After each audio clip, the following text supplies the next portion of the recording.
Sayyidina Ali karramallahu wajhah berkata, an-nasu niyam, manusia hidup itu seperti mimpi.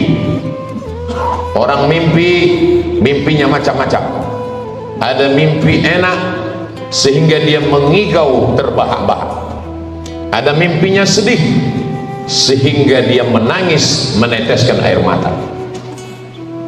Ada yang mimpinya haru biru sehingga raut wajahnya sulit untuk diprediksi apa sebenarnya yang dia rasakan. Mau sedih, mau senang, mau susah, hidup adalah mimpi. Mimpi menjadi orang kaya akan terbangun. Kaya itu hanya mimpi. Mimpi menjadi penguasa, penguasa itu juga sedang bermimpi. Mimpi menjadi orang yang terkenal, itu pun juga sebatas mimpi. Falamma matu, ketika manusia mati, intabahu, barulah dia terbangun dari mimpi yang panjang dan melelapkan itu. Jangan bersedih kalau kebetulan mimpi menjadi orang yang susah. Kenapa? Karena kesusahan itu juga hanya mimpi. Jangan terlampau bahagia kalau menjadi penguasa, karena kekuasaan itu juga mimpi. Bukankah Fir'aun dalam mimpi-mimpi yang indah dalam kekuasaannya, dia bisa menyembelih siapa saja yang dia mau. Yuzabbihuna abna'aku, anak laki-laki sembelih hidup-hidup. Dengan enaknya, dengan tenangnya dia memerintahkan sembelih semua anak yang terlahir. Tapi ternyata itu hanya mimpi. Bukankah Karun yang katanya paling kaya itu juga hidup, tapi hidupnya juga mimpi? Man arafat dunya hanan alaih, siapa yang kenal hakikat dunia, maka dunia ini menjadi ringan baginya. Kalau dia susah, susahnya tak sampai masuk ke hati, karena kesusahan itu akan berakhir dengan kematian. Kalau dia kaya, dia tidak akan angkuh, sombong, bakhil, pelit. Dalam berkuasa dia tidak akan angkuh. Kenapa? Karena semua akan berakhir. Kehidupan yang nyata bukan di sini. Kehidupan yang nyata adalah ketika menghadap Allah Subhanahu wa ta'ala. Kalaulah kekuasaan itu membuat orang jadi mulia, maka Namrus mulia, tapi pada akhirnya tidak mulia. Kalaulah harta itu membuat orang mulia, Abu Jahal, Abu Lahab paling mulia, Bilal bin Rabah paling miskin, tapi kenyataannya Bilal yang berbahagia. Maka Nabi mengumpamakan hidup ini dengan banyak perumpamaan. Satu saat dia katakan hidup ini karakibin istadhalla tahta syajaratin, seperti musafir perjalanannya panjang, lalu dia bernaung sekejap di bawah pohon yang rindang. Berapa lama bernaung? Sementara panas matahari teduh. Setelah matahari agak condong, perjalanan akan berlanjut kembali. Dalam perumpamaan yang lain dia katakan, hidup ini nisfa jinahi ba'udatin, seperti setengah sayap nyamuk. Kalau kebetulan dititipkan harta, jangan sombong, karena harta yang banyak itu juga setengah sayap nyamuk. Kalau kebetulan punya kuasa, jangan angkuh, karena kekuasaan itu juga setengah sayap nyamuk. Kalau susah, jangan berputus asa, karena kesusahan itu juga setengah sayap nyamuk. Dunia ini menjadi berat bagi orang yang tak mengerti dunia. Orang yang mengerti dunia, dia katakan dunia ini kecil, penderitaan ini kecil. Dia cukup angkat tangan dan berkata, Allahu Akbar. Yang besar itu engkau ya Allah, yang lain kecil. Besarkan Allah dalam hatimu, supaya dunia ini kecil di kelopak mata.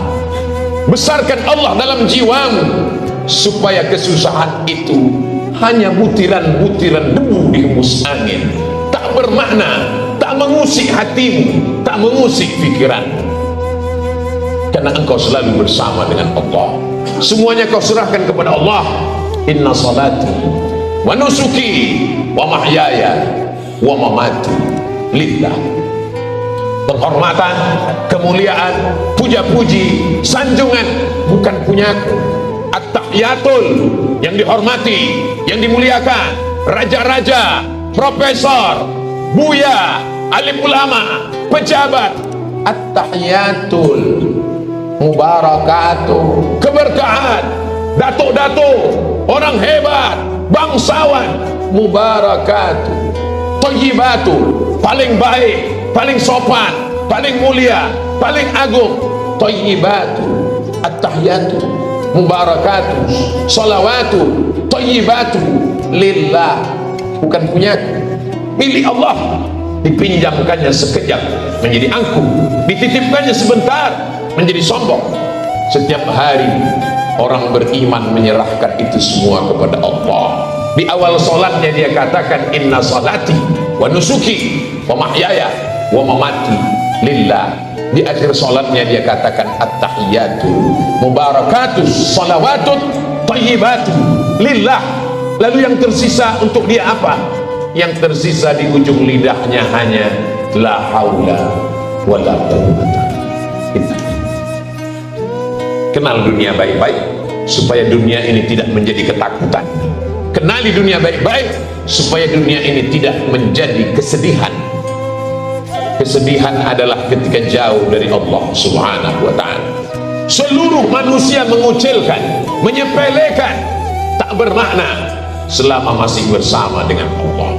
Mamin muslimin yudhnibu dzamban, kalau ada hamba Allah ini yang pernah silap, pernah salah, summa yatatahhar, mandi, bersuci, mandi taubat, berwudu, tidak bisa berwudu bertayamum, summa yusalli rak'atain, salat sunat taubat 2 rakaat, usalli sunnatan taubat rak'atain lillahi ta'ala. Setelah itu dia teteskan air mata. Ainani la yamassuhuman nar, 2 mata yang tidak akan kena jilatan api neraka. Ainun tahrusu fi sabilillah, mata yang berjaga di tengah malam mempertahankan Masjidil Aqsa dari serangan Israel. Kita jauh dari Palestina, kita tak masuk dalam golongan itu, mata kita akan selamat. Ainun bakat min khasyatillah, mata yang menangis karena takut kepada Allah. Kalau ada orang berdosa lalu dengan dosanya dia menyesal, dia merasa dia bukan apa-apa dan bukan siapa-siapa, itulah orang paling mulia. Bukan kata khatib, tapi kata Allah dalam Al-Quran, inna akramakum indallah, yang paling mulia atqakum, orang yang paling takut kepada Allah Subhanahu wa ta'ala. Saking takutnya menetes air matanya, menyesal dalam hatinya.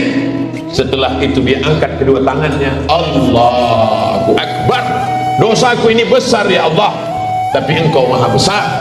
Dosaku sebanyak buih di laut, sebanyak pasir di pantai. Fa innaka ghafirudz dzambil azim, tapi aku yakin engkau maha pengampun segala dosa.